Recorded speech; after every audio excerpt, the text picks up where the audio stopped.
আজ বোনের আইবুড়ো ভাত, তাই বোন ঠাকুরকে এখন প্রণাম করছে। আর ওকে এরকম করে সাজানো হয়েছে, তো ওকে কেমন লাগছে অবশ্যই জানিও আইবুড়ো ভাতের সাজে।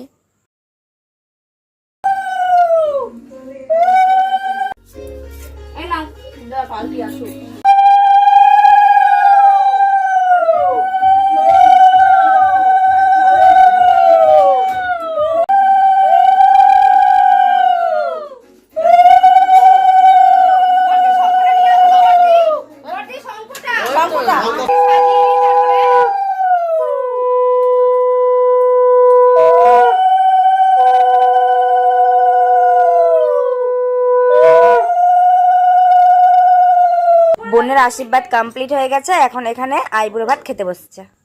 মেহেন্দি পড়তে বসে পড়েছে বোন। আর এই দেখো কমপ্লিট হয়ে গেছে, এরকম টাইপের পড়েছে বোন মেহেন্দি হাতে। এটা হচ্ছে মেহেন্দি আর্টিস্ট আমাদের। আর এই